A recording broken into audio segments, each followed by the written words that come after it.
Lockdown continue ஆகிட்டு இருக்கு. நம்ம கொஸ்டின் ஆன்சர் செஷன் கண்டினியூ ஆகட்டும். இன்னைக்கு உங்கள் 5 கேள்விக்கு நான் பதில் சொல்கிறேன். See, one thing is very clear. The distress investing is when a company is terminally sick. These guys invest in that company and take it over. So, a company that can be turned around with active intervention of the investor because there is only a cash flow issue or any issue that can be resolved with pumping enough money is a distressed investment. When, for example, when Satyam went in distress in 2008, after Ramalinga Raju admitted that they had done a lot of fraud, basically the government got in and saved the company because the underlying business was good. So they separated the accounting fraud from the underlying business, and the underlying business was isolated, was ring fenced, and sold to Tech Mahindra, and it is part of Tech Mahindra today. So this is where government intervened.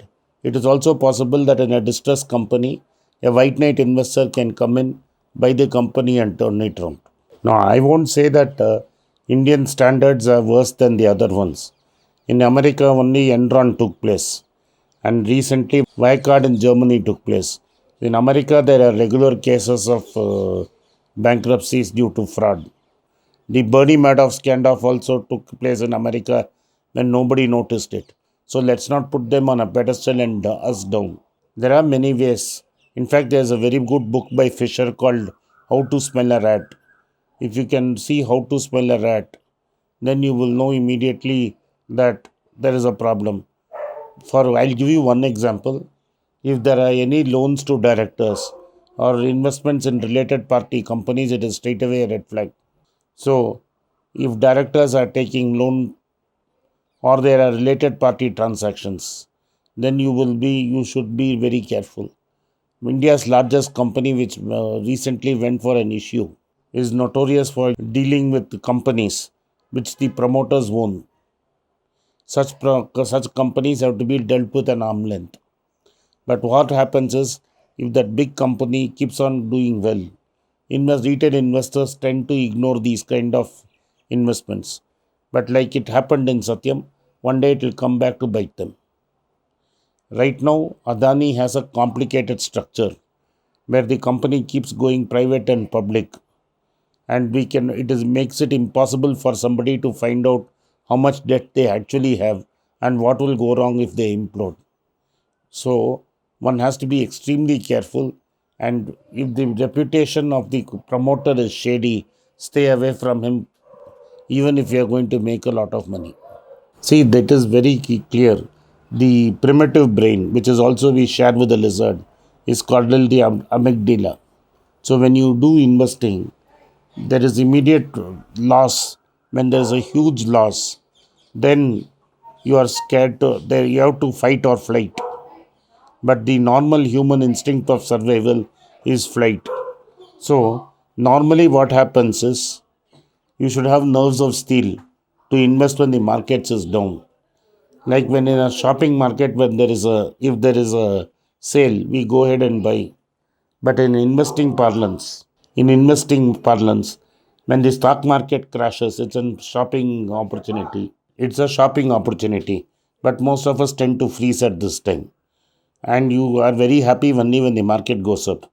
A long term investor should be very sad when the market goes up because it does not give him a chance to buy.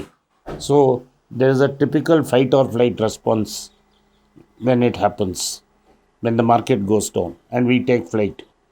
The other thing is what Daniel Kahneman and Amos Tversky pointed out. Kahneman and Tversky pointed out in their paper Prospectus Theory that if you lose 2 rupees, the pain of that 2 rupees is much higher than if you make the same profit of 2 rupees. In fact, they say the pain of losing a similar amount is twice the joy you feel when you earn the same amount. So if you are earning 100 rupees, the joy you feel is great. But if you lose the same 100, the pain is twice the joy you earned. So that is the human nature and that is the human bias.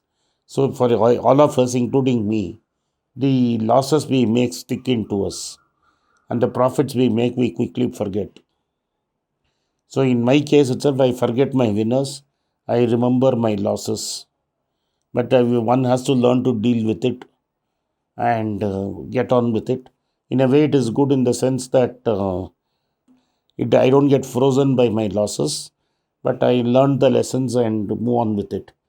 For me, IVRCL was a big lesson on debt.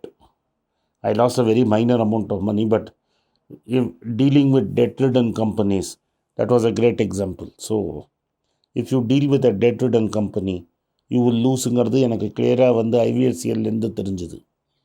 And also in Syntex, where I lost some money, I learned that even if a company is branded and the brand has significant value, if the promoter is not clean, then you will have losses. These are two important lessons I learned in life. So among my many winners, these are two of my biggest losers. I don't think, I think the what the Prime Honorable Finance Minister did is wrong. It has not been implemented. It has been pushed back for some time. What I am trying to tell you, இது நான் என்ன சொல்ல வரேன்னா இதில் வந்து minimum வந்து ஒரு 26% இல்லைன்னா அந்த ப்ரமோட்டர் ஹோல்டிங்கில் அந்த கம்பெனி வந்து வச்சுக்கிறது ரொம்ப risk. There are some exceptions to the rule like ITC. Nestle is a subsidiary of Nestle Worldwide. So Nestle Worldwide is your promoter. But there are companies like ITC has no promoter holding, Larsen and Toubro has no promoter holdings. These are professionally run companies. These companies are very fair and few between.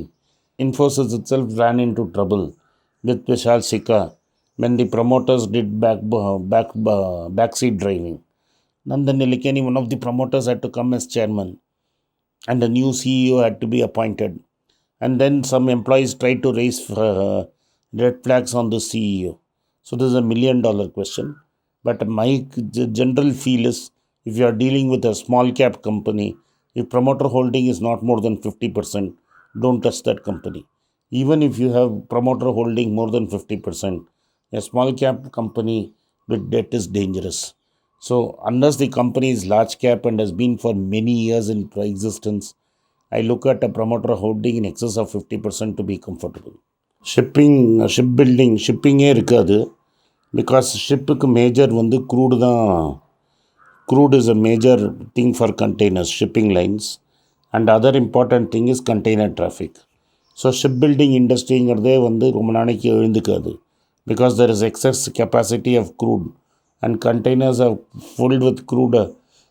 Crude containers are filled with crude and are waiting for orders. So stay away from shipbuilding and ports for next 3-4 years. The questions were very good, very challenging. இது மாதிரி கேள்விங்க கேளுங்க. சும்மா திரும்பி என்ன stock வாங்கணும்னு கேட்காதீங்க. I really loved these questions.